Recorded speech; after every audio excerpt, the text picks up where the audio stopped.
All right, we are here today with Jim Fay. Jim, thank you for being a part of the podcast. A pleasure. So, Jim, you are an inventor and an entrepreneur, and we'll ask you a little bit later how you give yourself your own title. But you are behind more multi-billion-dollar brands than anybody I've ever met. Oh, that's probably a little highfalutin. Well, that's how I always introduce you to my student audiences. Okay. Anyway, if you would give us a thumbnail sketch of your career, which has had a number of winding and interesting roads. Who are you? Okay. Well, I am an Iowa State chemical engineer, born and raised in Iowa.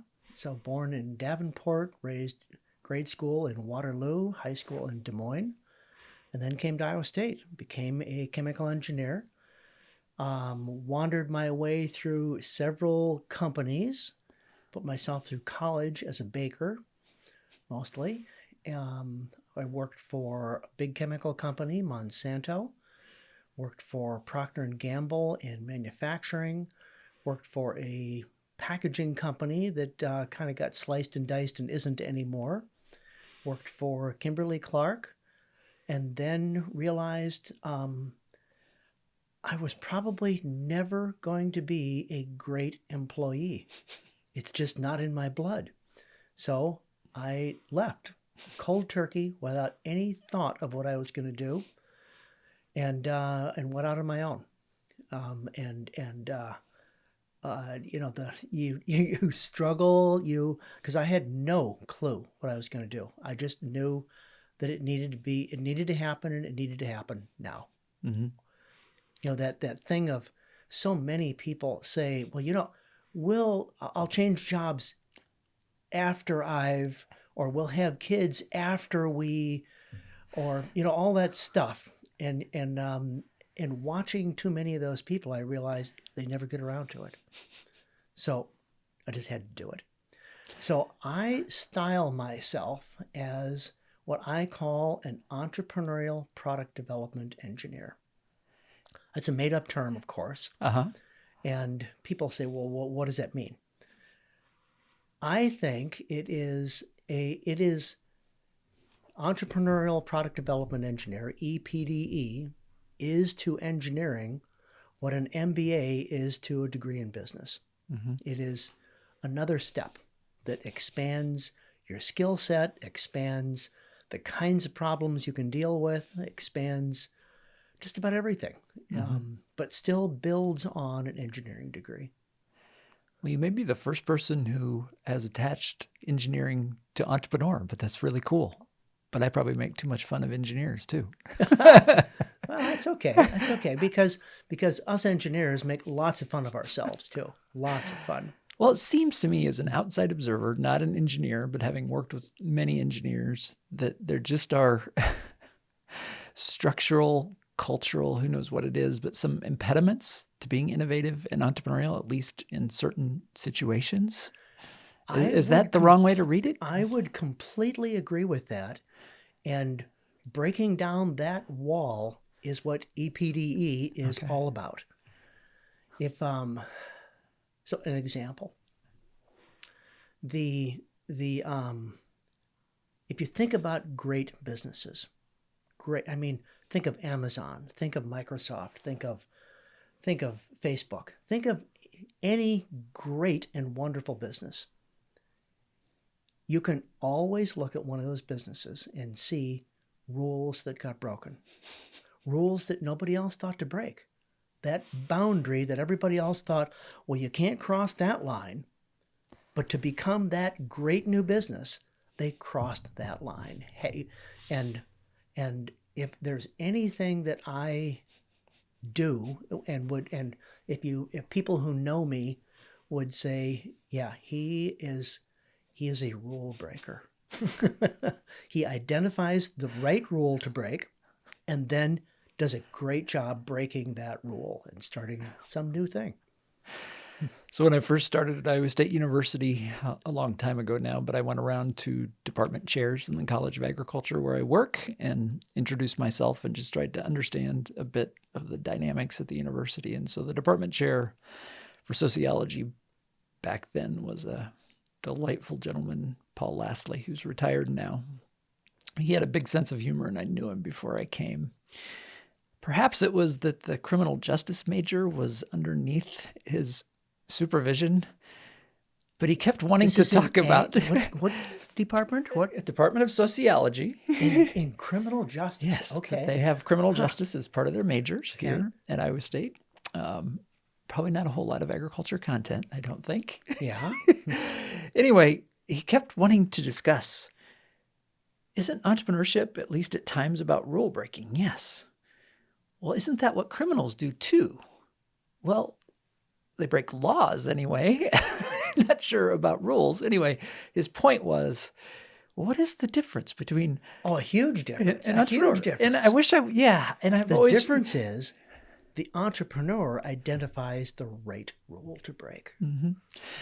I think And that's the criminal one part. identifies the wrong rule to Yeah. break. And then the other part is criminals, no matter what it is, are trying to extract something from somebody else, whether it's wealth, a thing. And it is always something that you want not to see the light of day. Whereas the entrepreneur, done correctly, I would add, it is something you want to run up a flagpole. It's Look what we did here. creating new value in some way. Yeah, Yeah. And the big fight is to try to get it noticed, hopefully by a lot of people. exactly. Yeah, even when they don't. Well, let's zoom back just a little bit, because I'm reminded, as you talked about putting yourself through school by baking bread, Yeah. that I've had some of your bread, and you're really very good. You still practice at that. Thank you. Yeah, I love to bake bread still. Builder habits are really important, and you've had those all over the place, obviously, but it can happen at home too. But am I remembering correctly that you grew up in a family that had a restaurant business or something like that? Okay. Correct. What kind of an influence did that make, other than giving you some expertise at bread baking? Oh, yeah. The one of, so I'm going to roll this up to a more general level for just a second. One of the tenets of an EPDE is learn lessons from everything, because EPDE is all about connecting dots and applying something you learned here to a new thing over there. So I learned customer service. I learned not to have an attitude when you are being of service to other people. I learned how to follow recipes.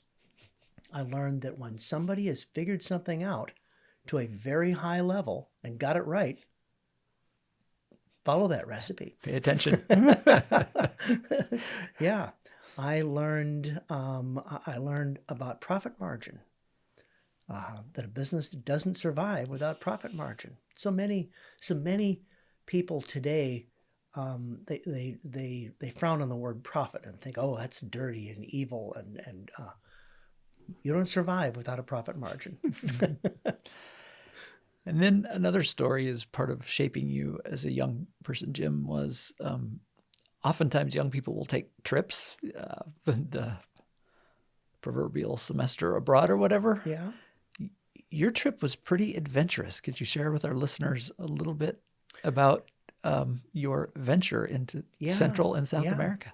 So as a young kid, right out of high school, I decided to try my hand at not backpacking, but hitchhiking. So with $50 in my pocket, I left home and hitchhiked from Des Moines, Iowa, to the tip of South America and back in about a year. Okay. It was a grand adventure. It was one of those adventures of a lifetime, and all before college started, so that when I actually started in college, I thought, so many kids are just terrified to start college and the change and oh my gosh, what here I am, I'm away from home, and for me it was okay. Just another day. Yeah. So I hitchhiked through South America. Did you have Spanish before you left? I had 1 year of Spanish in high school as a sophomore. Which, if you're like most high school students and it was your sophomore year, was probably not so much, but Kinda, except that I took to it okay. and loved it, and ended up. I graduated from high school, no one knowing my name, because I had acquired the name Paco because of my 1 year of Spanish as a sophomore, and just taking to the language. Okay. You did very well at it, Paco. If my mom were here, sadly she's not anymore.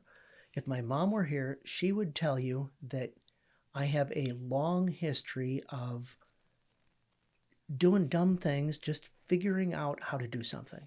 And this, one of the stories she would tell is that as a little kid in Waterloo, Iowa, in a hundreds square foot house, not 1,000 square foot house, a tiny little house, we had one bathroom. It had a bathtub in it. And I thought, I want to try this shower thing. But we didn't have a shower. So with the help of my grandpa, we plumbed in a shower in the basement over the drain. But the shower was just a pipe coming out of the ceiling with a shower head on it. It did not have any enclosure around it at all. You know, I look back at that and think, wasn't it? It was cold, yes. But here I am, this little 7-year-old kid showering, and one of the processes of showering is that sometimes you hold the bar of soap and sometimes you don't. If you end the shower still holding the bar of soap, well, you can't quite end the shower because you got soap in your hand. So you need to have a way to stop holding the bar of soap. Well, there was no, here it is, just a pipe coming out of the ceiling. And I had no place to put the soap. So from scraps of wood in the neighborhood that I will probably not too proudly say I scrounged in the dark of night from construction sites, I built a soap dish. It was on a stand, and it was, you know, a flat spot on the top, a flat spot on the bottom, and a 2x4 in the middle. And from that, I learned balance. I learned torque, because the stand in the bottom, when I originally made it, was no bigger than a bar of soap. So it tipped over, of course. And I started experimenting with, well, you got to have a little bit bigger stand. And then all of a sudden it gets too big. But I learned some product development stuff right then and there. Starting very early. Yeah. And so how did you get by on $50 from Des Moines, Iowa So to the tip of yeah, South thank you. America and Yeah. back? I knew that there was a reason that I told you about the bar of soap. And it was because as I would hitchhike, I would go into a little town in from Mexico on south and just walking around and find the nicest place in town. An inn, a hotel, a resort. Go into the nicest place in town, find the boss, whoever the real boss is. There are lots of people who think they're the boss, who can say no, but they can't say yes. Only the real boss can say yes. I would find the boss, which is often the owner, march in, here I am, 16 years old, and say, if you will give me a place to sleep and food to eat, I will fix anything you have that's broken. I look back at that now and I think they weren't actually confident that I could do anything. They were just taking pity on this poor, scrawny little kid. But they would say yes, and I would go to work and start fixing stuff. And So it could appliances, furniture. it could be appliances. It could be furniture. It could be the table that wobbles. It could be the tiles that are broken and missing. Just fix stuff. Sometimes I would lay out a better way of parking cars in the lot for whatever it is. So what I learned from that is that I could fix stuff, because mostly I was signing up to fix stuff I had no clue about at all. No clue. So you got to figure it out.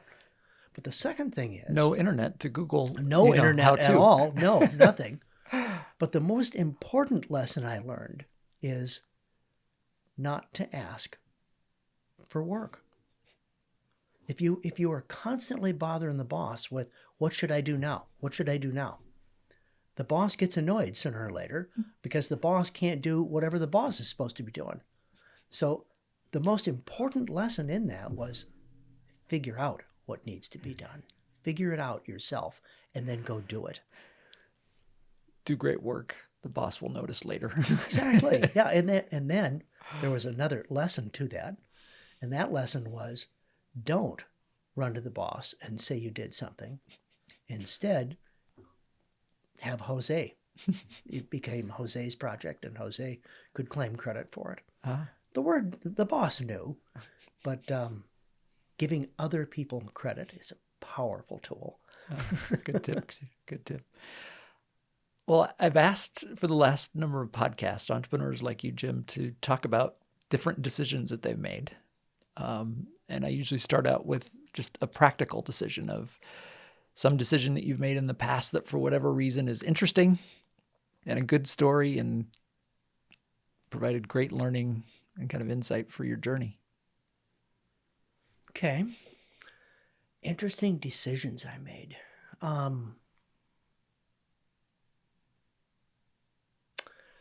Yeah, what would I say are the more interesting decisions to tell? Well, one of the decisions was I have two daughters.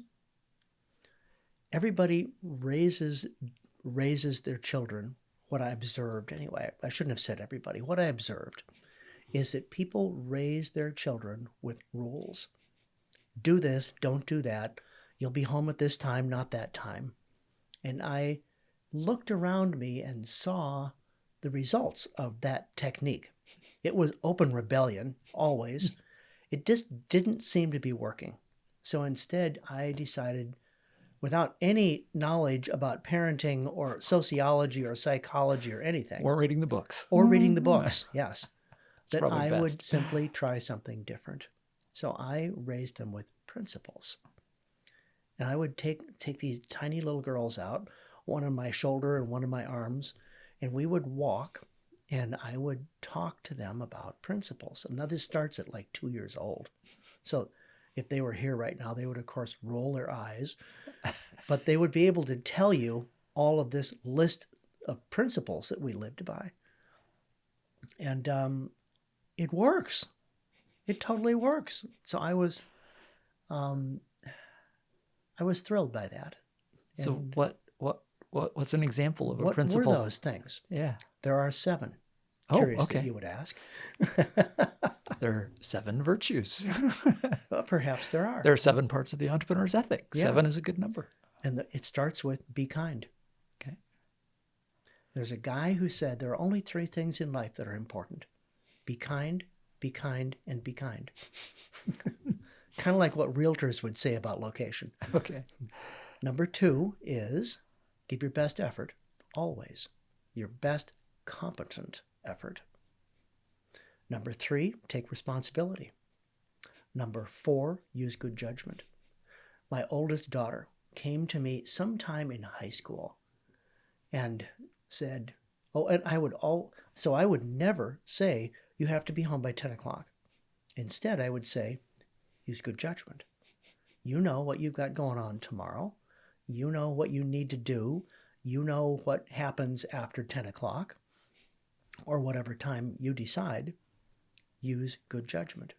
But whatever time you come in, you must come in, wake me, and kiss me goodnight. And my daughter, once about 3 o'clock in the morning, she comes in, she wakes me, she kisses me goodnight, and I didn't say anything. I didn't say anything. And she said, I wouldn't wake up. yeah. And she said, Daddy, we need to talk about something. 3 o'clock in the morning. She says, that will wake you up. Number 4, use good judgment isn't fair because there is simply no way to get around it. Fun. Good principle. Yes, yes. Number 5 is have the courage to do what's right. Number 6, earn respect and trust.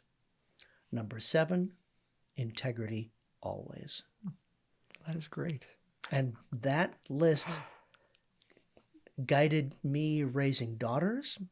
It guided me through college. It's guided me through jobs. It's guided me through every entrepreneurial venture I've started. And it is interesting as you speak with other entrepreneurial people about the approach to raising children. It is one of the more entrepreneurial things that you're going to do. You're bringing these young people into the world and trying to make well-adjusted people of them, hopefully. And there are 1,000 books out there that tell you how to do it, and none of them are of any use at all.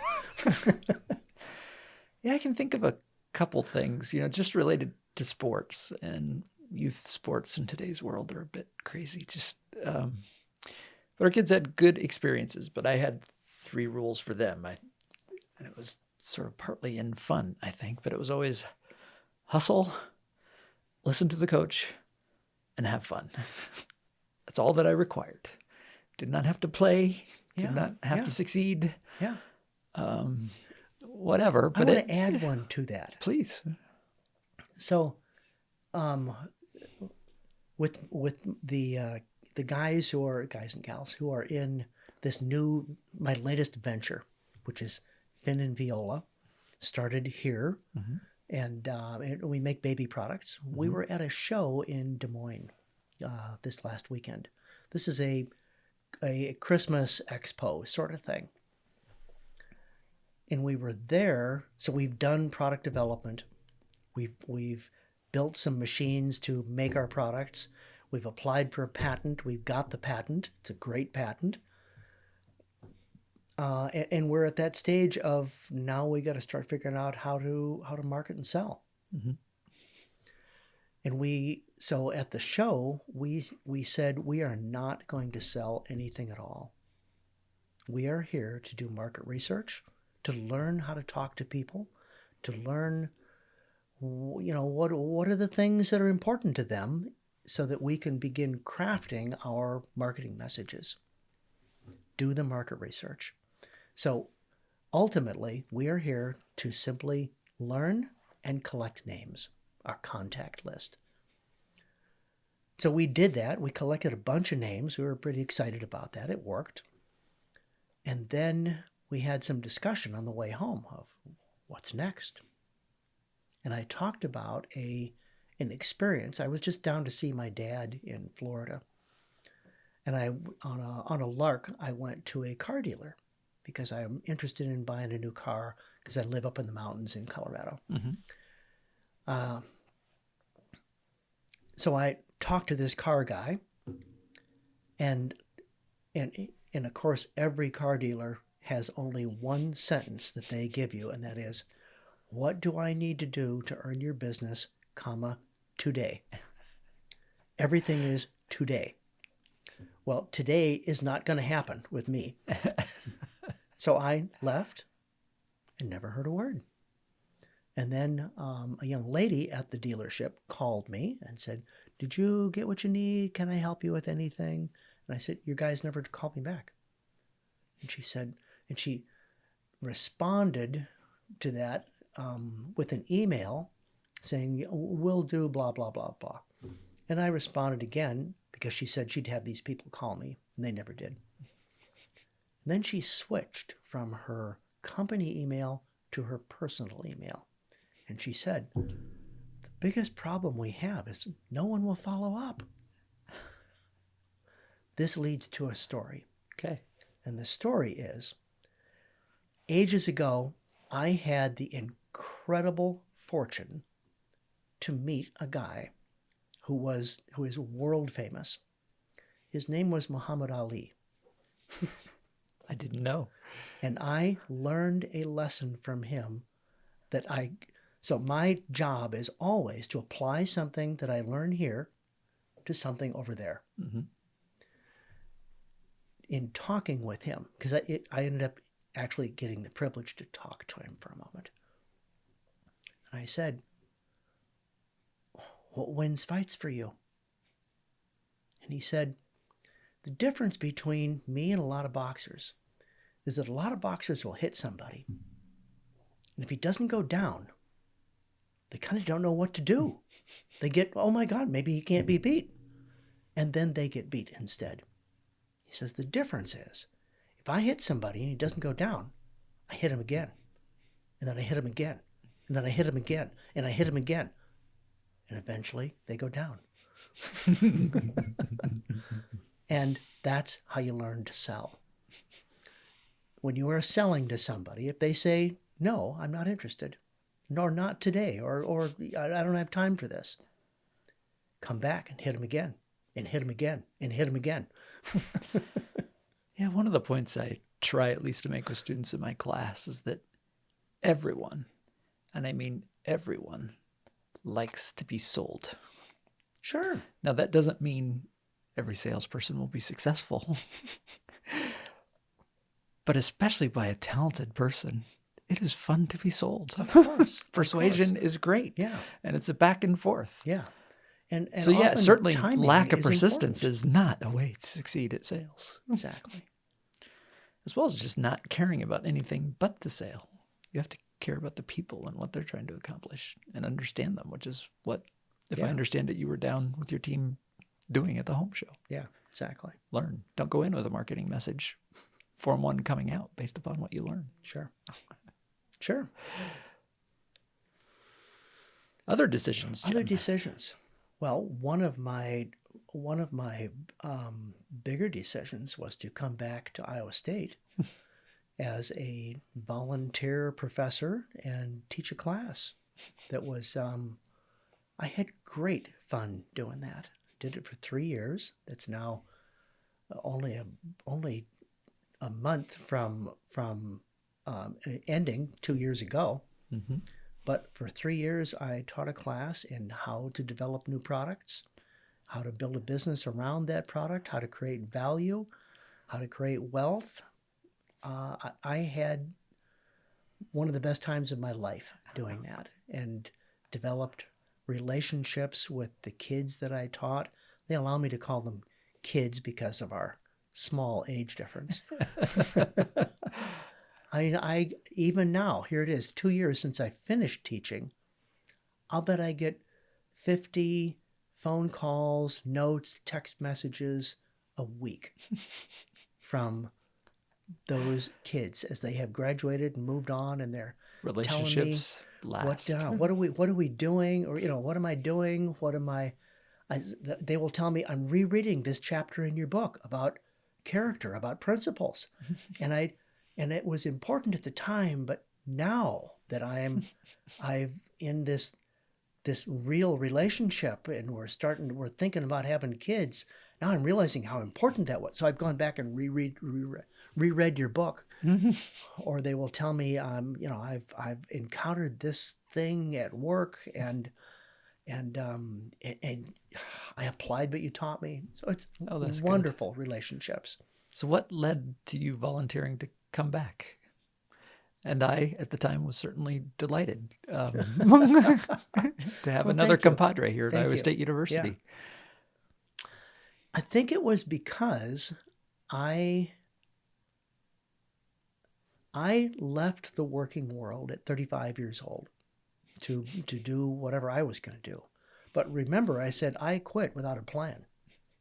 No plan at all. And struggled for a while. How long? Oh, my first year after leaving employment, I think I made $4,000. And the second year, I think I about doubled that. And the third year, I might have doubled that. And then all of a sudden, it went boom. but several years of am I going to have to go back and get a job? So it was very hard. So equipping students for that moment? It was. Or moments? Thinking, can I make the path just a little bit easier for somebody else. Mm-hmm. Nobody, I wish there'd have been a guidebook for me, but there wasn't. I don't know if I'd have been smart enough to read it if there had been. That's always the question. Yeah. Would have I paid attention if these Yes. courses would have been offered? And my wife says, when the student is ready, the master will appear. So I thought, so there were actually a couple motivations. One of them was, can I teach something that I wish I had been taught? Mm-hmm. Another one was, though, that so I've acquired some expertise in solving problems that other people haven't been able to solve, or seeing opportunities that other people didn't see. And the more of that I've done, the more I've realized there is a formula here. If you do something only once, there isn't. When you bake a cake and it works, but you only did it once, you really don't know what you did right. You have to bake a cake 100 times to know, now I know how to bake a cake or bread. And I've done it enough times now that I realize there are patterns here. And some of those patterns are teachable. Mm-hmm. Another thing, though, was when you study economics, and when I was here at Iowa State, as electives, I took a lot of econ courses and loved them. And I was a macro econ rather than micro. Mm-hmm. But what econ teaches you is that expertise leads to wealth. So when you get really good at something, then you can charge more for it or do it better so that your costs are lower and you can charge less for it, but it gives you competitive advantage. Well, some decades ago, the competitive advantage that we, the U.S., had was manufacturing.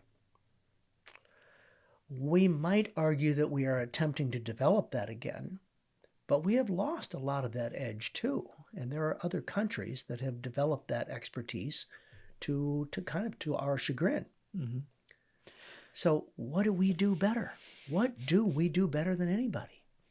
We invent, and then we build businesses around that. But nobody's teaching it. So I thought, perhaps that's something I can teach. Well, at the heart of colleges of engineering, but hopefully a little bit at the heart of college, no matter whether it's engineering or not, is that idea of building. Yeah. But yeah, invention is an important part of the process, but it's not the only thing. You have to. Oh, absolutely. You have to go, yeah.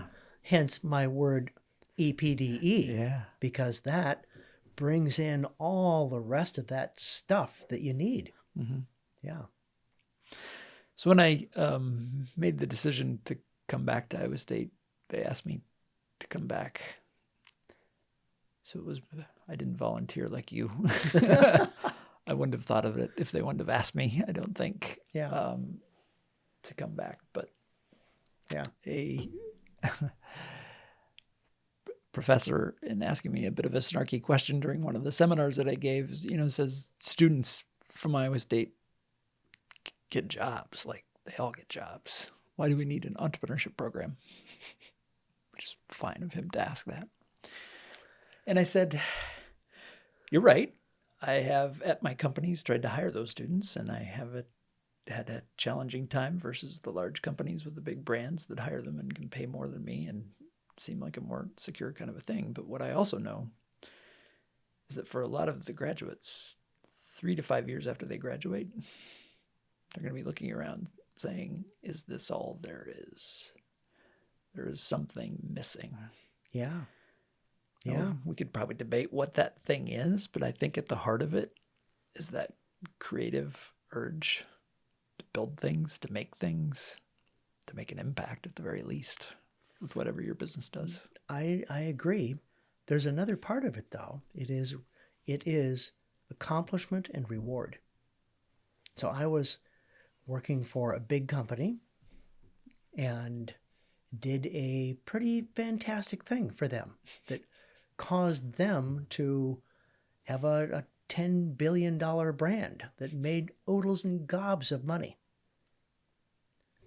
The CEO of the company, the year after we launched this new product, got a $100 million bonus. This is 35 years ago. A lot of money then. I got nothing. A lot of money now. Yeah, I got nothing. I got a good job. You get to keep your job until tomorrow. And I realized as an employee, the accomplishment and reward thing is completely out of whack. Was this the Kimberly-Clark project? Yes. Yes. So if you don't mind diving into that story just a little bit, it's a fascinating story. Maybe we could zoom back to the beginning of that, and then we'll come to the end. And So we don't have any timeline in this talk at all, do we? No. But it's a fascinating story because you were hired as sort of a bit of an outsider. Yeah. To create almost a guerrilla project because the other project wasn't working. So could you take us back to that? Because I think there are some lessons into that that will parlay nicely into you ultimately making the decision that you didn't want to be a part of the organization anymore. Perhaps so. Yeah.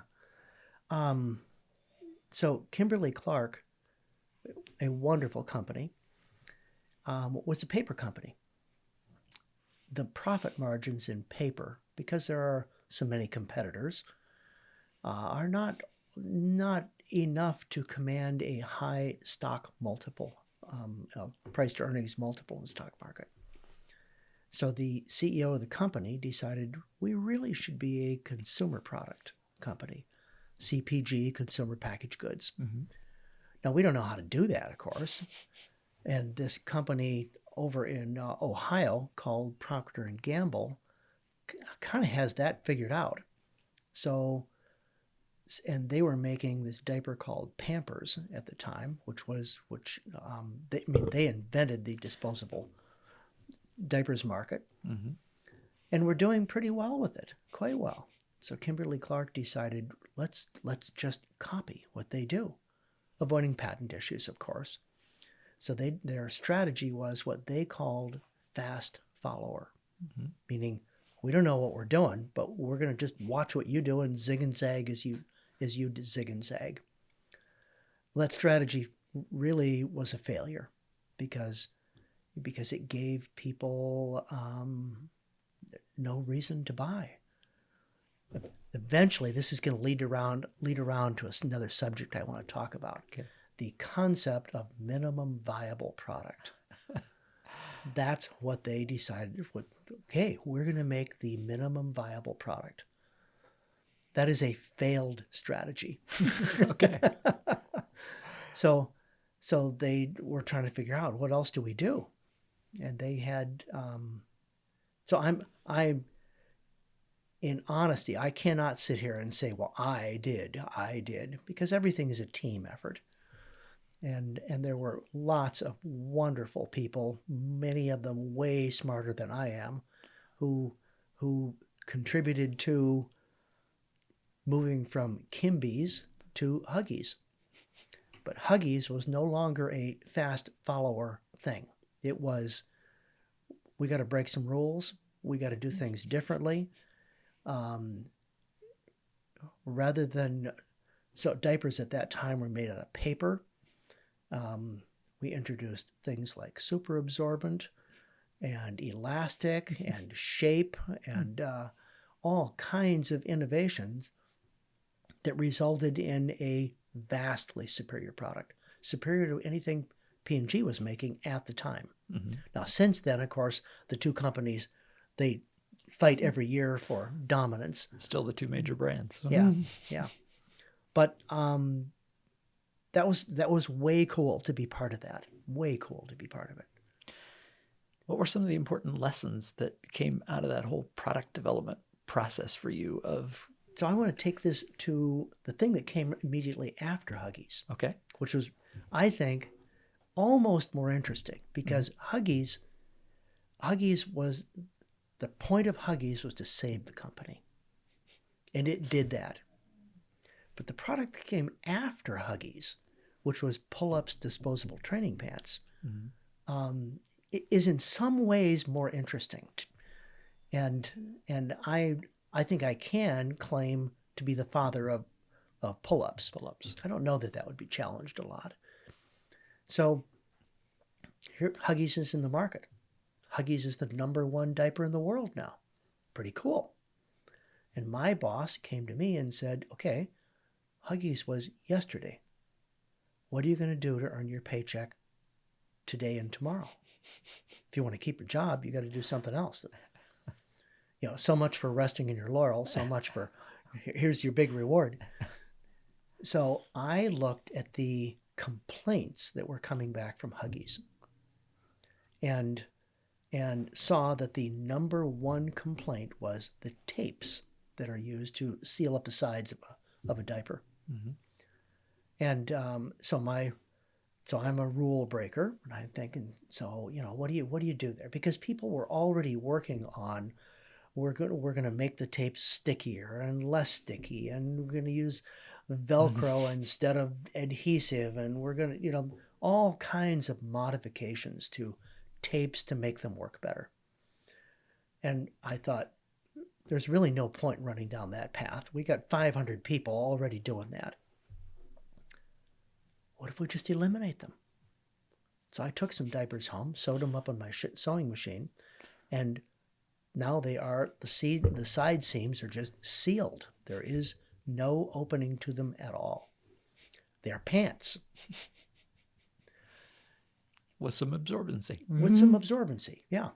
And so here's one of the big lessons. One of the big lessons in product development is don't hire market researchers. Do not do that.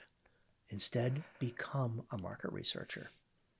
So rather than hiring somebody, and I would never see the results except in tabular form, I simply recruited a group of moms, handed them these sewn up the sides diapers, and said, try them out, and then come back and talk to me in a couple of weeks.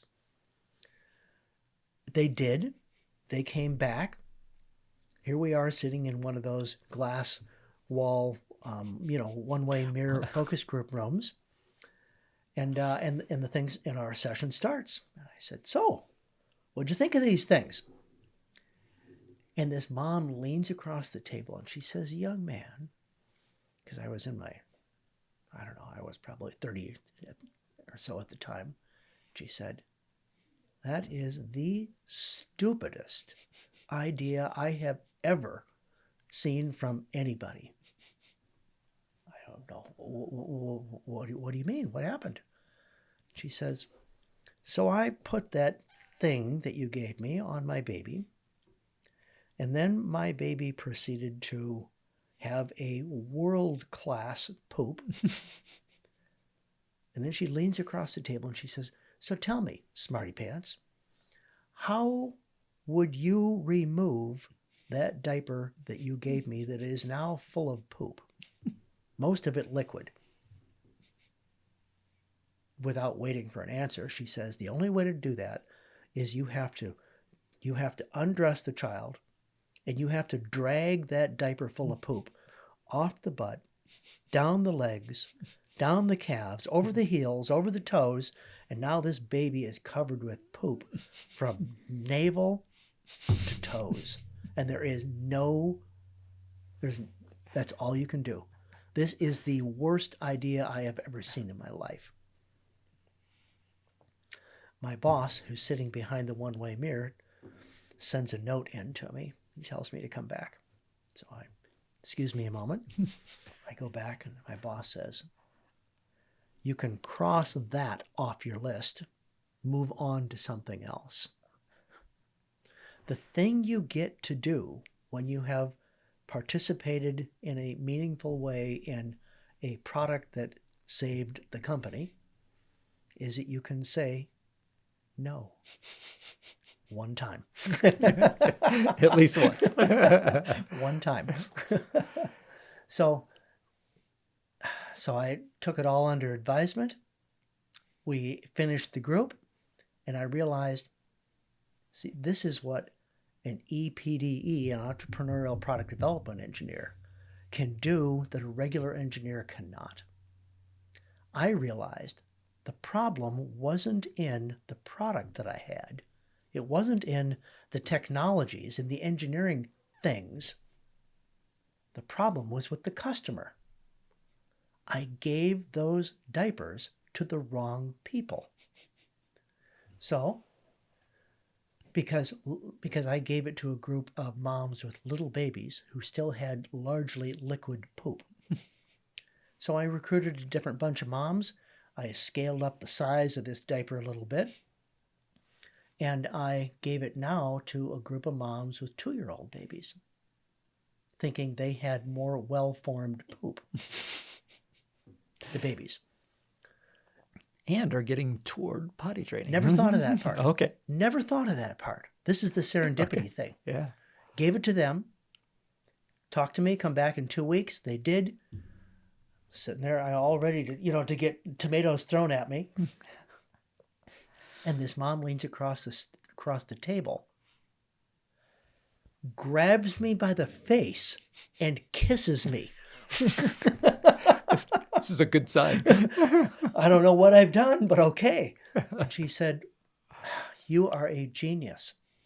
I have been struggling with how am I going to get into and out of potty training with a child who has no interest. And your diapers did it." And I instantaneously realized these are not diapers. These are disposable training pants. Yeah. And boom, another multi-billion-dollar business. Change the name, double the price. Yeah. Yeah. Cool. So when you think back to that moment after a successful career working for a large company, creating products, but not sharing in the rewards at all proportionately. Yeah. Yeah, what things Well, on your really list at all. or at all? Financial was part of the motivation, but as you dial back to what that motivation was, because I think my moment didn't come quite so suddenly, and maybe, I don't know if I was more prepared. It was forced on me just a little bit, and that I'd been thinking about resigning for a period of months, and my boss came to me and said, "Kevin, are you thinking about something else?" And So your boss knew before you did. A little bit, yeah. Interesting. Anyway, I said yes, because it's true, and I don't lie well and try not to lie. She asked, "Is it with a competitive company?" Because at that point I would have been escorted out, and I said no. She said, "Well, what is it?" I said, "I really don't know, but it's starting my own thing." But I really didn't know. But that was the moment. Yeah. For me, I hadn't had the level of success even close to what you did, so probably wasn't financial, but again, it was just seeing an opportunity that I wanted to take advantage of. But how do you recall thinking about that from, like, I'm not a good employee. I don't want to be an employee. I'm not sharing in the rewards. I think I can deploy some of the same skills that have worked really well to create a really successful product, but do it on my own. How did you think about that? Yeah. Curiously, the whole reward part of it was the tail, not the dog. Yeah, that's the way I think Very of it much too. the tail. Maybe only the very tip of the tail. I only saw that I had my wings clipped while I was an employee, and I couldn't operate on the level of creativity, of problem solving, of zipping around, moving fast, and that made me who I am. I just couldn't do all of that as an employee. Plus, I have always been active. Active means I want to ride my bike. I want to run ultra marathons. I want to swim long distances. I want to go backpacking and climbing. And the whole concept of 2 or 3 or 4 weeks of vacation a year was just, it's just not working for me. You So need some more time to do fun things. yeah, yeah. So that has always been fairly high on this, on the why you doing this scale, is so that I had time to go do that other stuff. There may be one out there, but I don't know if I've met any real successful entrepreneurs that went into it with the primary motivation as financial. It is a motivation. It's important. It's really Yeah. hard. And so if there's no financial reward for it at some point, it would be really difficult. Yeah. Yeah, maybe calling it the tail that wags the dog. But it's got to be some larger motivation of purpose, I suppose, would be the way to think about it. And trying to make a difference and carve out a lifestyle of meaning. So there are two quotes that I just have to get into this somehow that guide what I do. They have guided why I came back here to Iowa State to teach. They guide why I've started this next entrepreneurial venture with a group of Iowa State kids, graduates. They're just really important to me. Those two quotes. Let me see if I can do these. They're going to end up being. I can't find them here in my note, so I'm going to wing it. Okay. The first one is by a guy named Henderson, and it is, the meaning of life is to plant trees under whose shade you never expect to sit. That's teaching. That's teaching. That's starting an entrepreneurial venture that is unlike any entrepreneurial venture I know. And the thing that makes it unique is here in this Finn and Viola venture, we have a bunch of kids, and they probably rail against that a little bit when I call them kids, because they're in their 20s and even now some 30s, but I'm not even close to that. So they tolerate me a little bit. But the point is that this venture is guided by an old guy, but run by them. So I don't sit there and say, this is what we're going to do, and we're going to do it this way, not that way. We hash it through, but they make their decisions. I'm a coach, not a boss. And they own the company. One of the things that has always bothered me about most entrepreneurial ventures is that there's only one or two guys who get rich. It's the founder. And all the other people don't. And even if there are multiple founders, it's still usually one person who has the bulk of the shares and is, gets rich out of it. I didn't want that. And that is not how Finn and Viola is. These guys, the kids, own the company. So I fund it, make it happen, but they own the company. And so what I give to them is just a gift. And I think more, so I'm climbing up on my preacher horse here now. More successful entrepreneurs need to be doing that, need to be starting the next venture and do it in a way that the younger people are the ones who get rich out of it, rather than you just piling up money higher and higher and higher. What's the point? What is the point? The second quote is from William Shakespeare. And that one is, the meaning of life is to find your gift. The purpose of life is to give it away.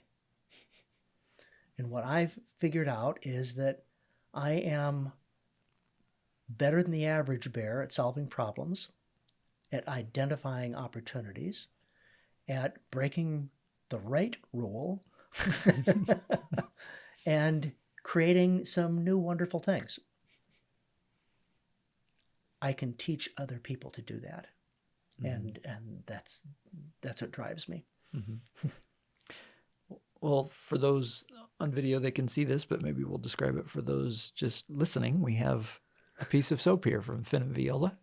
It is. It is. So we're transitioning here to one of the things that I wanted to talk about. And I even brought in a couple notes so that I would do it right. I just have to scroll here. So we're transitioning to a new subject, and the new subject is, what is the worst advice that a beginner entrepreneur can get? So I'm going to climb up on my high horse now. Okay. The worst advice that I think a beginning entrepreneur can get is to listen to somebody who says, what you need to do is develop the MVP and get it to market fast. Where MVP means the minimum viable product. That's fingernails in the blackboard to me. And allow me to explain why. Please, because that is a big part of what's called a lot of things, but I suppose lean startup methodology. Yeah, I'm sure. And I think I have an assignment that I'm going to have to change after this. Well, or maybe we'll have disagreement, and then that'll be fun too. Yeah.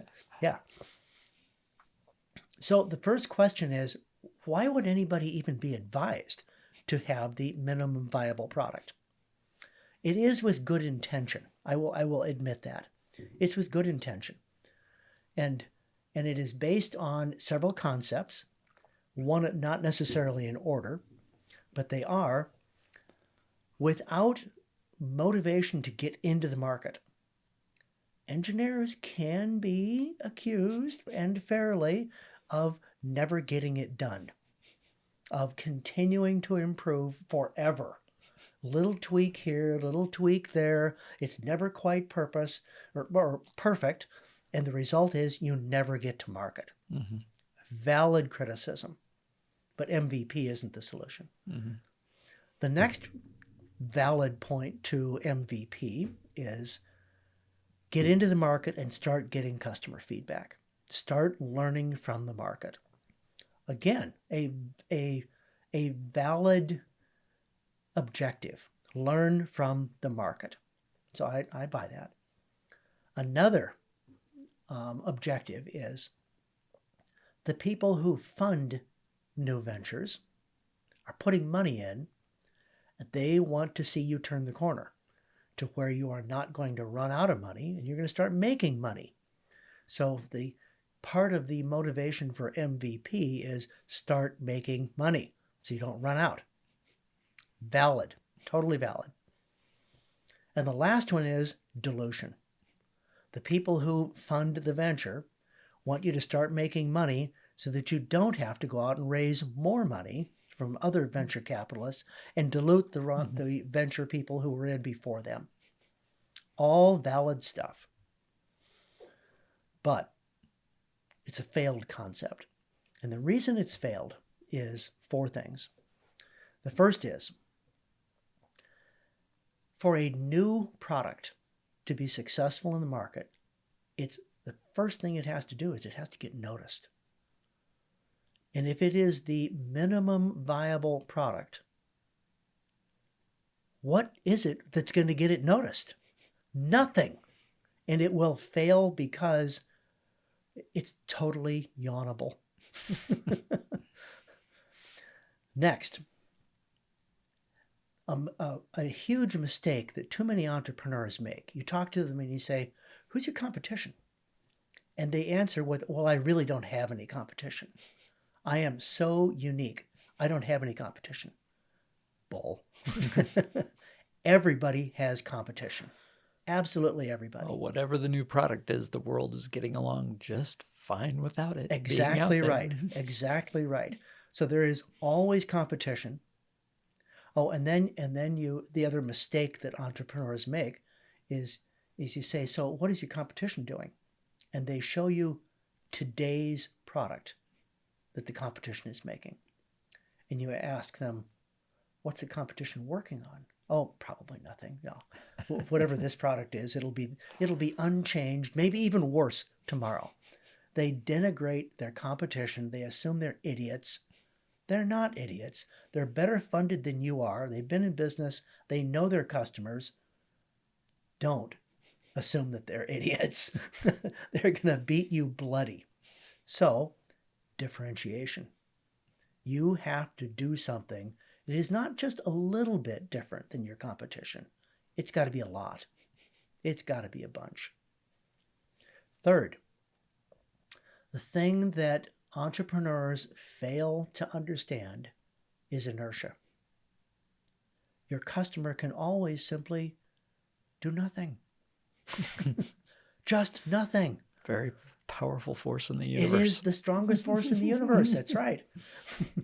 Just do nothing. They don't have to buy your product.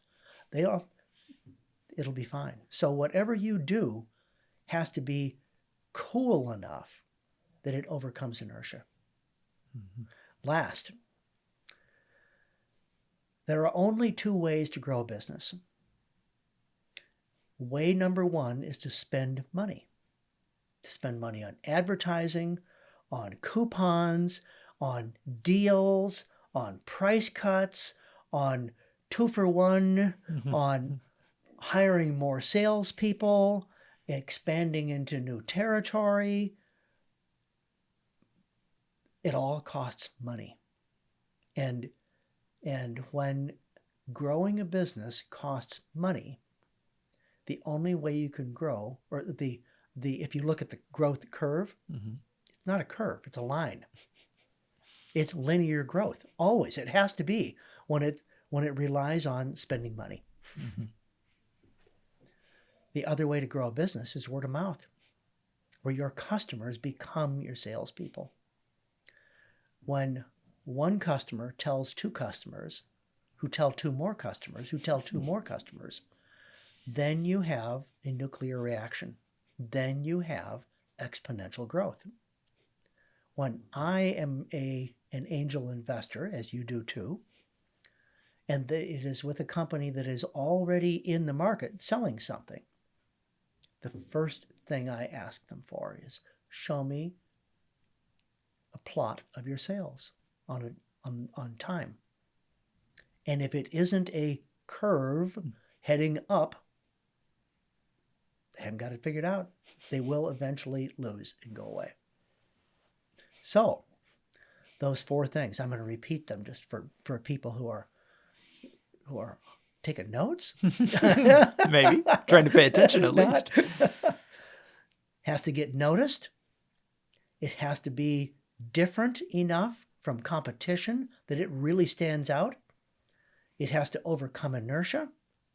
And it has to cause word of mouth, which means you put all of that together and it says you are not creating a product that is minimally viable.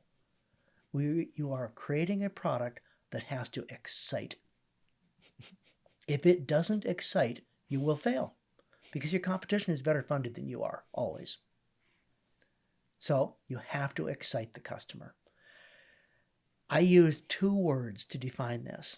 The first one is wow, because you have to simply wow the customer. And I have an acronym. And the acronym is poorly done. I just don't know what else to do. It is the word down, D-O-W-N. D for differentiation, O for overcoming inertia, W for word of mouth promotion, and N for getting noticed. Do that, and you have a chance of being successful. So that brings me back to this bar soap sitting on the table here. Okay. So Finn and Viola makes essentially three products right now. We make a very cool diaper change pad that is wildly different than anything in the market. People see it, they immediately D-O-W-N. And I have great hopes that this is going to be cool and we are going to be successful in the market. We are going to grow a competent and rich next crop of Iowa entrepreneurs who will carry on and become the trees after creating shade after I'm long gone, and continue this on. So that's our diaper change. We call that double roux, by the way. Mm-hmm. We also make baby butter, which is not, if you can pour it or pump it, it's a lotion, not a butter. Mm-hmm. Lotions are not so good. Butters are way better. So we make some very cool butters for babies and for moms. And last, we make soap. We make very good soap, but how do you get noticed? How are you differentiated? How do you overcome inertia? How do you get word of mouth? And the answer is, so this bar of soap that's sitting here in front of us doesn't even look like a regular bar of soap. It looks like a duck. It is noticed, it's differentiated, and this is all before you ever even get in the shower. It accomplishes down. And it has a hole in it. And it has Jim? a hole in the middle, which started for technical reasons, but customers were so moms and babies were so excited about it. When we would talk to them after giving them this soap to use, the very first thing they mentioned was the hole in the middle. So when you make soap, it's a chemical reaction, and you have a bunch of different oils that you put together, and you react those with sodium hydroxide, lye, and then the soap needs to cure. Well, part of the curing process is the evaporation of water that is formed in the reaction. So the time that it takes to cure becomes a function of how long does it take the molecule of water that is farthest inside that soap to get to the surface and evaporate and go away. And the way you speed up that curing process is to decrease the distance that water molecule has to travel. Well, the part of the soap that is the most hidden is the very center. The middle. Put a hole. Okay. Aside from just a good way to hang on to it. Yeah, exactly. Well, Jim, thank you for sharing. Entrepreneurial Product Development Engineer. Correct. We can take a lot of inspiration on product development, but I think just being entrepreneurial in whatever part of the world we occupy is a really great lesson. Is there anything else you'd like to share with our listeners before we sign off today? I don't know if I mean, we could talk forever. I always enjoy getting together with you. And you are another one of those spirits who looks to change things and looks to pass on wisdom and help to younger people. So I always thoroughly enjoy being with you. And thank you for doing these podcasts. These are cool. Well, it's been fun. It gives me a good excuse to have great conversations with people like you, Jim. Very good. Thank you much.